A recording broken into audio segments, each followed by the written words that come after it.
नमस्कार दोस्तों, हम लोग डिस्कस कर रहे हैं ज्योमेट्री। और ज्योमेट्री में हम लोगों ने लाइंस एंड एंगल्स, ट्रायंगल और क्वाड्रिलेटरल चतुर्भुज जो है पूरी तरीके से कंप्लीट कर लिया है।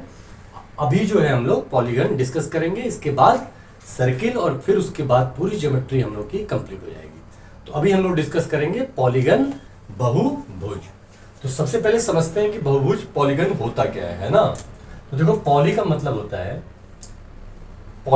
होता है मैनी, ठीक है। और गॉन से मतलब होता है साइड्स, तो मेनी साइड्स। और बहुभुज से नाम से ही क्लियर है, बहुत, मेनी, और भुज मतलब भुजाएं। तो पॉलीगन क्या होता है, अगर मान लो n जो है नंबर ऑफ साइड्स है, n जो है नंबर ऑफ साइड्स है, भुजाओं की संख्या है। तो पॉलीगन को डिफाइन करते हैं कि एक क्लोज्ड फिगर, एक बंद आकृति n साइड्स की, और n से मतलब है कि n हमेशा ग्रेटर देन 3 होना चाहिए। ये क्यों बोल रहा हूं, जब मैं डिफाइन कर रहा हूं कि बंद आकृति होनी चाहिए, क्लोज्ड फिगर होना चाहिए, तो आप मिनिमम 2 साइड्स तो लो गई, 3 साइड्स तो लो गई। 2 साइड में कभी क्लोज्ड फिगर बनेगा? कोई भी 2 लाइन सेगमेंट लेके आप क्लोज्ड फिगर बना सकते हो? नहीं। मिनिमम हमें क्या 3 जो है साइड्स चाहिए होती है क्लोज्ड फिगर बनाने के लिए। हम लोग ऑलरेडी डिस्कस कर चुके हैं ट्रायंगल। तो ट्रायंगल जो है, त्रिभुज जो है, सबसे छोटा पॉलीगन होता है 3 साइड्स का, है ना। ये बात पक्की है। तो अब 3 या 3 से ज्यादा भुजाओं की बंद आकृति को हम लोग बहुभुज बोलते हैं, और 3 और more than 3 sided closed figure. इतनी बात पक्की है। तो देखो, अब हम लोगों ने कौन कौन से पॉलीगन डिस्कस कर लिए हैं ऑलरेडी। ट्रायंगल जिसकी 3 साइड्स होती हैं, ठीक है, ये 3 साइडेड क्लोज्ड फिगर है। उसके बाद अच्छा ठीक है, तो ये बात हो गई पॉलीगन की। एक डिस्कस कर लेते हैं रेगुलर पॉलीगन। अगर मैं इधर रेगुलर वर्ड लगा दूं, रेगुलर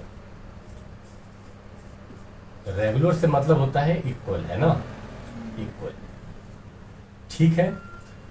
तो हमारे सिलेबस में जो है ना रेगुलर पॉलीगन है। अब इक्वल से मतलब है कि इक्वल साइड्स होनी चाहिए। जो भुजाओं की बात हम लोग कर रहे हैं वो भुजाएं बराबर होनी चाहिए जब बात होगी रेगुलर पॉलीगन की। तो अब आप मेरे को बताओ कि आपने कौन सा त्रिभुज पढ़ा है जिसकी तीनों साइड्स बराबर होती हैं। उसका नाम क्या था? इक्विलैटरल ट्रायंगल, है ना, इक्विलैटरल ट्रायंगल। समबाहु त्रिभुज, सही है। तो इक्विलैटरल ट्रायंगल में तीनों भुजाएं क्या होती हैं? बराबर होती हैं। तो 3 बराबर साइड्स की क्लोज्ड फिगर तो पॉलीगन कहलाएगा, ठीक है। अब 3 से ज्यादा तो कितने भी ले सकते हो। तो अब बताओ कि आपने क्वाड्रिलेटरल में वो कौन सा फिगर पढ़ा है जिसकी चारों साइड्स बराबर होती हैं। तो आप बोलोगे सर स्क्वायर पढ़ाया था आपने, वर्ग पढ़ाया था। तो वर्ग जो है ये 4 साइडेड, वर्ग जो है 4 साइडेड क्लोज्ड फिगर है ना। 4 साइडेड रेगुलर पॉलीगन है स्क्वायर वर्ग, क्लियर है। इसकी भी जो चारों भुजाएं होती हैं वो बराबर होती हैं, ठीक है। तो ये दोनों तो आपने पढ़ा था ट्रायंगल और क्वाड्रिलेटरल में। अब अगला जो फिगर है पॉलीगन, पेंटागन, जिसकी 5 भुजाएं होती हैं, बराबर होती हैं रेगुलर पेंटागन की, है ना। तो ये 1 2 3 4 5, तो ये आपका हो गया regular polygon, pentagon, regular pentagon, जिसकी 5 साइड्स होती हैं, रेगुलर पेंटागन, जिसकी 5 साइड्स होती हैं। इसको पेंटागन ही हिंदी में ही बोलोगे, रेगुलर पेंटागन, है ना। अब जो है जो 6 फिगर का होता है,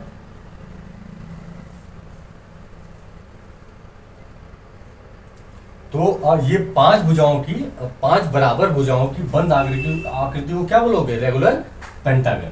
और अगला जो है, आपका 6 फिगर्स का 6 जो है, इसको जो है अपने पास जगह थोड़ा सा छोटा बनाता हूँ, है ना। ये 6 साइड्स है और 6 की 6 साइड्स जो होंगी आपकी बराबर होंगी। इसी को बोलोगे रेगुलर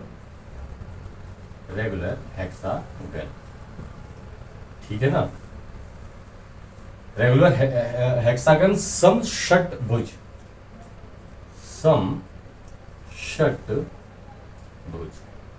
ठीक है ना। पेंटागन 5 भुजा वाला और पांचों साइड बराबर होती हैं। इतनी बात क्लियर है। तो ये आपके पॉलीगन्स होते हैं, 3 साइड, 4 साइड, 5 साइड और 6 बराबर साइड्स के। ठीक है। अब देखो अगला जो है, अगला कि जो ये पेंटागन पॉलीगन होते हैं, इनकी जो भुजाएं होती हैं उनका जोड़ कितना होता है ना। सम ऑफ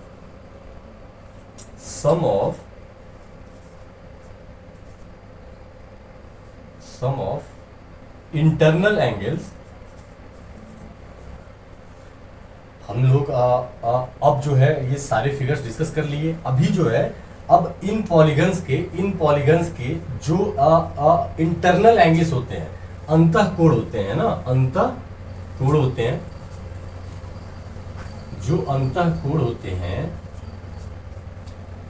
उनका जोड़ कितना होता है ये अपने को पता करना है ना। उनका जोड़ कितना होता है। ठीक है।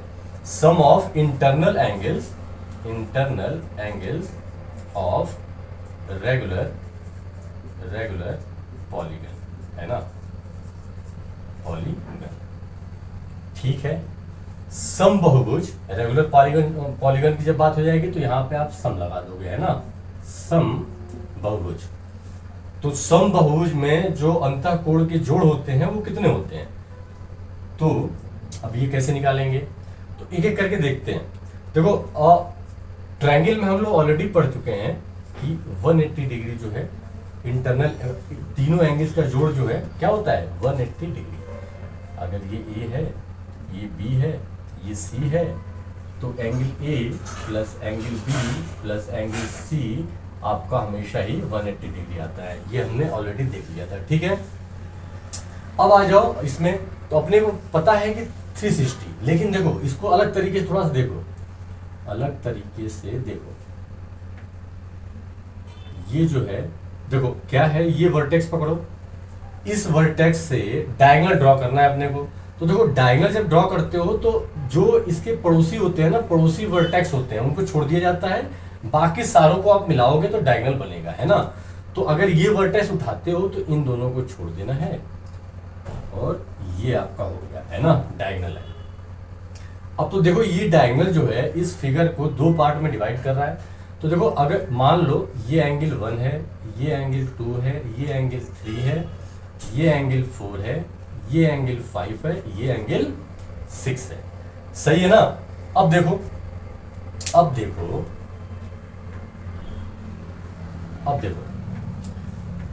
तो अपने को चारों एंगल्स का जोड़ चाहिए। चारों एंगल्स का अगर जोड़ चाहिए तो देखो एंगल 1 प्लस एंगल 1 और ये क्या है angle 2 plus angle 3, angle 2 plus angle 3 और ये प्लस एंगल 4 और 5 plus 6, angle 5 plus angle 6।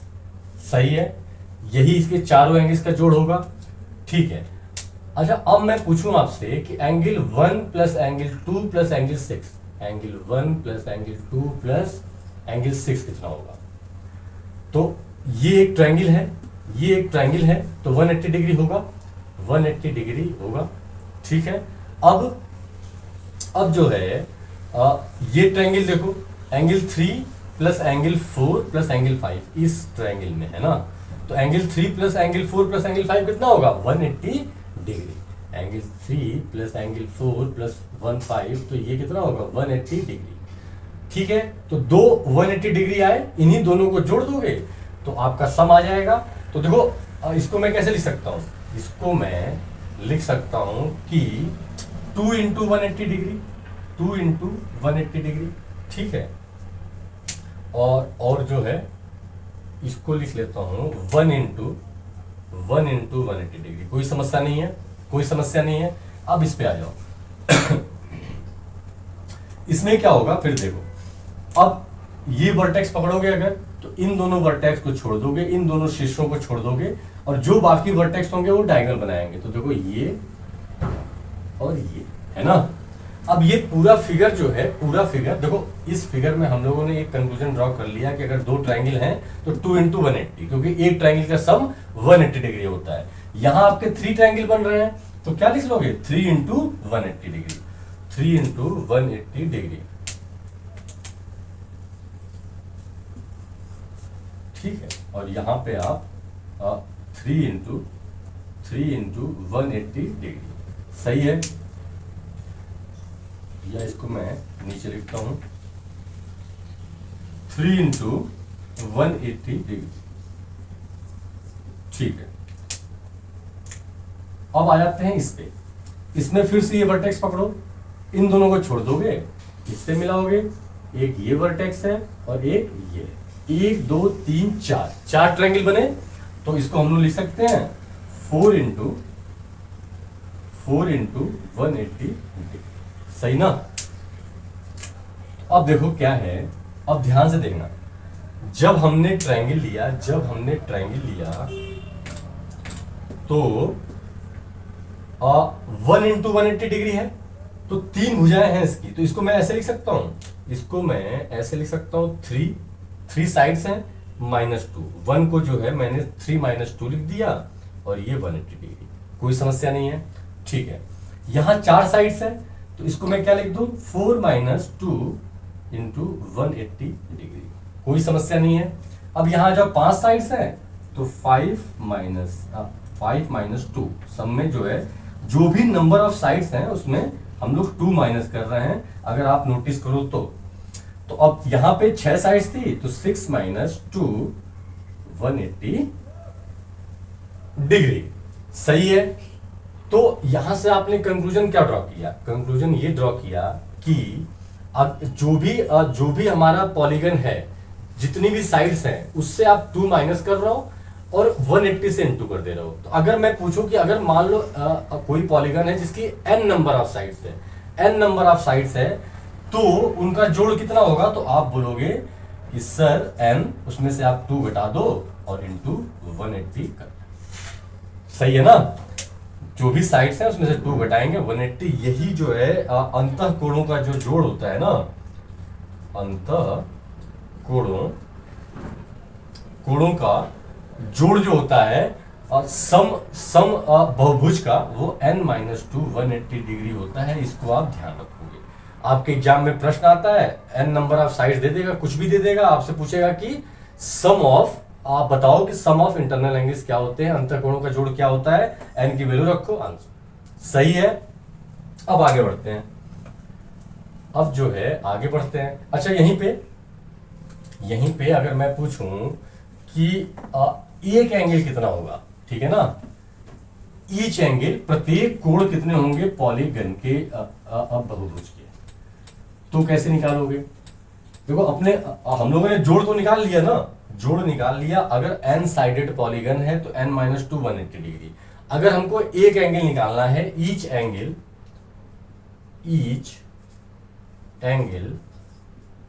Of regular polygon of n sides, है ना, तो ईच एंगल कितना होगा, तो भाई जोड़ जो है आपका आ रहा है n - 2 × 180 डिग्री टोटल है। और आपको पता है कि हम लोग पढ़ रहे हैं रेगुलर पॉलीगन जिसकी सारी साइड्स बराबर होती हैं, तो अगर n नंबर ऑफ साइड्स है तो हर एक एंगल कितना हो जाएगा, हर एक एंगल n से डिवाइड कर दो आप, तो जो भी इसकी वैल्यू आएगी वही हर एक कोण की वैल्यू आएगी, है ना। इतनी बात क्लियर है, प्रत्येक कोण का मान, ठीक है। अब हम लोग आगे बढ़ते हैं और देखते हैं, अभी तो हम लोगों ने इंटरनल एंगल का देखा, अब एक्सटर्नल एंगल की बात होगी, बाह्य कोण के जोड़ों का जोड़ क्या होते हैं, है ना। तो सबसे पहले बाह्य कोण क्या होते हैं, तो आप देखो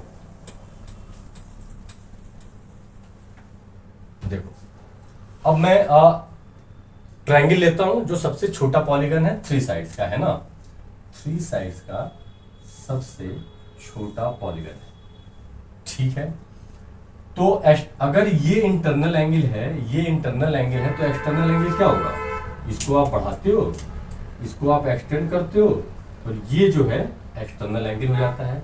वैसे तो देखो एक्सटर्नल एंगल जो है ना, इसको भी बढ़ा सकते हो, ये भी एक्सटर्नल एंगल होगा, है ना, ये भी। लेकिन हम लोग जब जब बाह्य कोणों की जोड़ की बात करेंगे तो कोई एक ही लेंगे इसमें, है ना। हर एक वर्टेक्स पे दो एक्सटर्नल एंगल बनेंगे, है ना, जैसे यहां बन रहा है। लेकिन अपने को कोई एक लेना है, सीक्वेंस में लेना है। जैसे सीक्वेंस का मतलब आपने इस साइड को बढ़ाया, ये एक्सटर्नल एंगल लिया, फिर इस साइड को अब बढ़ाओ, इस साइड को बढ़ाओ और ये एक्सटर्नल एंगल लो, फिर इस साइड को बढ़ाओ, इस साइड को बढ़ाओ और ये एक्सटर्नल एंगल लो। सही है ना। अगर आप इसको बढ़ा रहे होते, अगर ये ले रहे होते तो इसको बढ़ा रहे होते, तो फिर इसको बढ़ा रहे होते और फिर इसको, और उन तीनों को जोड़ते। क्लियर है। तो अब जो है मान लो, नेमिंग कर देता हूं मैं, ये आपका मान लो एक्स वाई जेड है, ये आपका एक्स है, ये वाई है, ये जेड है, इंटरनल एंगल्स। तो अगर मैं पूछूं कि अब ये एंगल एक्सटर्नल एंगल कितना होगा, तो आप जानते हो कि अगर ये क्या होते हैं, लीनियर पेयर, रैखिक युग्म, लाइंस एंड एंगल्स हम लोग पढ़ चुके हैं। तो इन दोनों का जोड़ कितना होता है, इन दोनों एंगल्स का जोड़ 180 डिग्री होता है। तो ये 180 डिग्री होगा, ये जेड है तो ये 180 माइनस जेड। क्लियर है। इसी तरीके से ये x है तो ये कितना हो जाएगा, 180 माइनस एक्स। ये y है तो ये 180 माइनस। ठीक है। अब यहां से देखो कि मैं पूछूं कि x plus Y plus Z कितना होगा, तो आप बोलोगे इंटरनल एंगल से अंतः कोण है किसी ट्रायंगल के जिसका जोड़ होता है 180 डिग्री। तो x plus Y plus Z equal to 180 degree. सही है।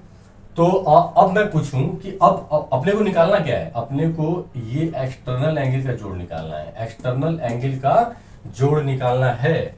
तो सम ऑफ एक्सटर्नल एंगल्स क्या हो जाएगा, तो आप बोलोगे कि ये यहां से उठाते हैं 180 minus X plus 180 minus Y और प्लस 180 माइनस जेड। यही तो है आपके बाह्य कोण। तो इनको जोड़ोगे तो देखो 180 प्लस 180 प्लस 180, 18 3 जा 54, तो 540। सही है। और ये minus X minus Y minus Z, तो यहां पे minus X plus Y plus Z. सही है। अब देखो 540 minus X plus Y plus Z कितना है, इसको उठा के इसमें रख दोगे तो यहां पे आ जाएगा 180 डिग्री। अब इसको माइनस करेंगे तो 540 माइनस 180 डिग्री 360 डिग्री। तो यहां से क्या आया, यहां से जो भी बाह्य कोणों का जोड़ था वो 360 आ गया। इसका क्या मतलब हुआ, चाहे कोई भी साइड, नंबर ऑफ साइड्स हो, है ना, चाहे आप ट्रायंगल लो, चाहे स्क्वायर लो, चाहे पेंटागन लो, चाहे हेक्सागन लो, सबके बाह्य कोणों का जोड़ 360 आएगा, कांस्टेंट होता है। ये बात पक्की है। तो बाह्य कोणों का जोड़ जो है हमेशा ही पॉलीगन का, बहुभुज का, रेगुलर पॉलीगन का 360 होता है, ये याद रहेगा। ठीक है। और अगर ईच एंगल पूछेगा, ईच एक्सटर्नल एंगल आपसे पूछेगा, तो सिंपल है, रेगुलर पॉलीगन है, एन साइड्स का, तो 360 डिग्री अपॉन एन। ठीक है ना। एग्जाम में अगर आपको मान लो n इक्वल टू 6 देता है, n इक्वल टू 6 देता है, n इक्वल टू 6 का मतलब क्या हुआ, रेगुलर हेक्सागन। तो अगर कोई पूछता है कि रेगुलर हेक्सागन का आपका प्रत्येक कोण कितना होता है, रेगुलर हेक्सागन का प्रत्येक कोण कितना होता है, तो आप क्या करोगे, 360 डिग्री बटे 6, 120 डिग्री, सॉरी 60 डिग्री है ना, 60 डिग्री। तो ये आपका हर एक एक्सटर्नल एंगल आ गया। मान लो प्रश्न ये पूछता कि आप बताइए इंटरनल एंगल, तो देखो एक बार एक्सटर्नल एंगल आ गया, external angle plus internal angle हमेशा ही 180 डिग्री होता है। तो एक बार एक्सटर्नल एंगल आ गया तो इंटरनल एंगल क्या हो जाएगा रेगुलर हेक्सागन का, each internal angle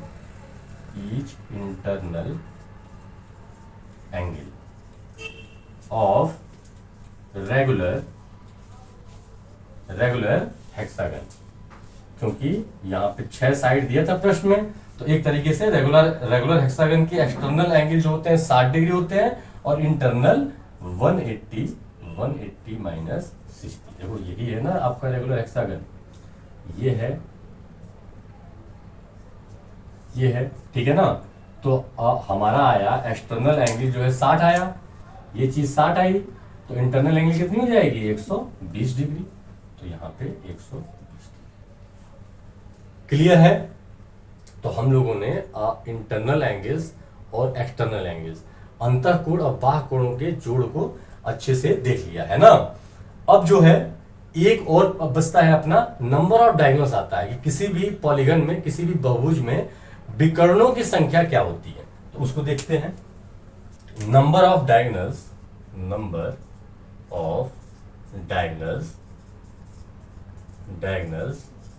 in a regular polygon और डायगोनल्स विकर्ण। तो देखो कैसे निकालोगे इसको, तो मैं लेता हूं आपका, देखो क्या ट्रायंगल ले सकते हो पॉलीगन, और इसमें डायगोनल की संख्या क्या होगी 0। क्यों 0 होगी, क्योंकि डायगोनल बनेगा ही नहीं। देखो ये अगर वर्टेक्स लोगे, मैं ऑलरेडी डिस्कस कर चुका हूं कि डायगोनल अगर बनाना है तो आप अगर इसको इससे ज्वाइन करोगे डायगोनल नहीं है, इसको इससे ज्वाइन करोगे डायगोनल नहीं है।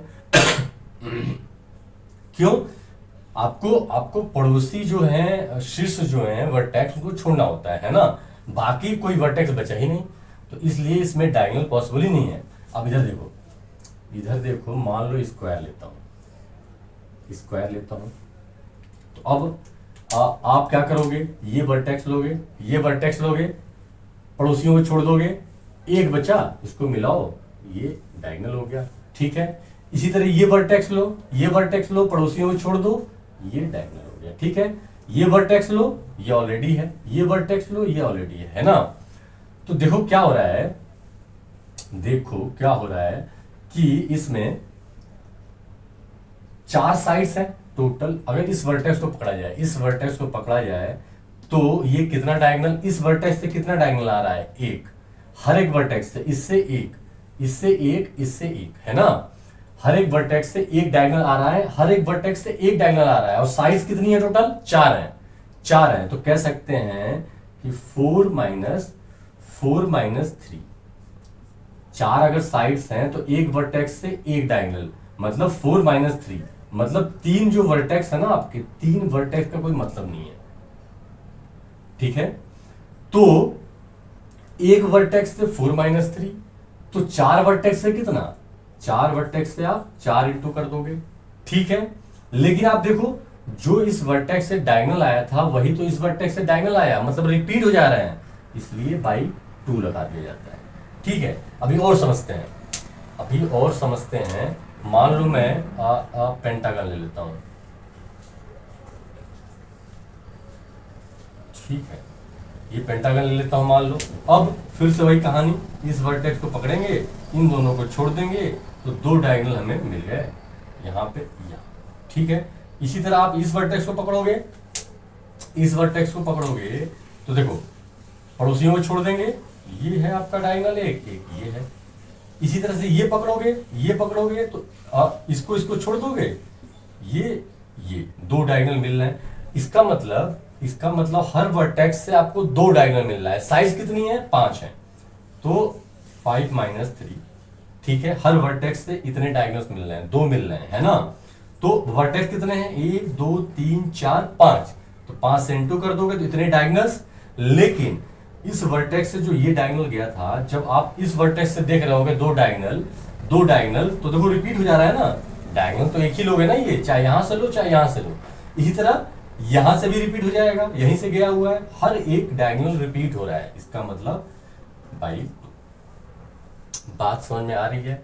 इसीलिए इसका फॉर्मूला बन जाता है आपका कि अगर n नंबर ऑफ साइड्स है तो n माइनस 3 करोगे, फिर n वर्टेक्स है तो n2 करोगे और बाई 2। यही आपका नंबर ऑफ डायगोनल्स का फॉर्मूला होता है। आपको एग्जाम में डायरेक्ट प्रश्न दे देगा, जैसे मान लो एग्जाम्पल कि मान लीजिए कोई 8 भुजाओं का पॉलीगन है, बहुभुज है। आप बताओ कि उसमें नंबर ऑफ डायगोनल्स कितने होंगे, विकर्णों की संख्या कितनी होगी। तो आप सिंपल क्या करोगे, फॉर्मूले पे रख दोगे 8 इंटू 8 माइनस 3/2। तो ये हो जाएगा 8 इंटू 5/2, 2 4 जा 8 और 4 5 जा 20। तो अगर किसी बहुभुज की पॉलीगन की भुजाओं का संख्या 8 है तो उसमें डायगोनल कितने बनेंगे, विकर्ण कितने बनेंगे, 20। क्लियर है। तो ये आपका था पॉलीगन का। आपके इतने इतने फॉर्मूलेज पे, इतने कॉन्सेप्ट पे आपके प्रश्न आते हैं। तो अब हम लोग अगला टॉपिक स्टार्ट करेंगे, सर्किल। तब तक के लिए धन्यवाद।